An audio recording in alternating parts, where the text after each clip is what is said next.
Hi everyone, happy Friday. Dr. Dart here with the Ask Dr. Denise series. Took about a week off. It was a nice time away, but I did miss all of you, and hopefully you miss me as well. So back to those wonderful questions that you all have left for me. Today we're going to answer Kelly's question.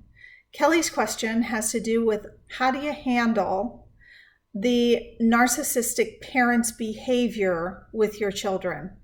How do you protect them? This is a toughie, Kelly. I mean, when we know that the partner that we have broken away from because of their hurtful, deceitful, manipulative behavior has access to our children, their children, our shared children, it can be very, very difficult because we just want to keep them safe. We want to keep them away from hurtful and harmful people. We want to keep them away from mixed messages. And yet in these circumstances, we can't do that. So coming from a place, first of all, of really recognizing that within each child, there is an internal representation of each parent. And when parents are in open battle, it literally tears that child apart inside. So although we cannot do anything about the other parent, about what they say, about the lies that they tell, about the ways that they deceive, we can do a lot when the child is in our home. We can completely control how we act, how we parent, the lessons that we teach.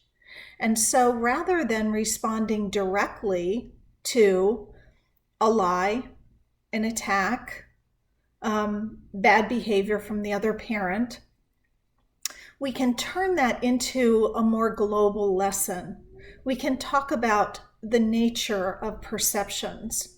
We can talk about a person's motivation when they say something bad about somebody else. Although it feels personal, it's more about the person who's saying things that aren't nice about the other person. We can talk about boundaries. We can teach our child to say, Mom, Dad, when you talk about my other parent, when you talk about them in bad ways, I don't like that and I want you to stop. And if the parent continues, the child can say, you know what, I asked you not to talk about my mom that way and I don't want you to do that. So either we can talk about something else or I'm going to go in my room and I'm going to do something else. Right? So we're teaching lessons that are age appropriate and focusing on letting go. If you get focused on the other parent, the other house, what's going on there, it's going to eat you up inside and ultimately you will be less effective. If you come back to your home, your parenting, loving, nurturing, showing in the way that you rise above the contrast between yourself and the other parent is the most effective way and the most helpful thing that you can do for your children. Does this always end in success, so to speak? Not always. I've seen many circumstances where children were influenced by the narcissistic parent and really turned against another parent. And even when that happens, when you have stayed the high road, when you have addressed the problems, when you have addressed the accusations in a way that rises above rather than going down to that level, those things are remembered. And so in the long run, you will always win by being true to yourself, true to who you are, and taking the high road and modeling that for your children.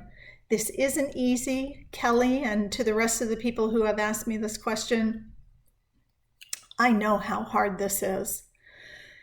And yet, take care of yourself, foster happiness and joy within your home, share love with your children, redirect away from the toxicity that sometimes comes with the child when they return to you from the other parent.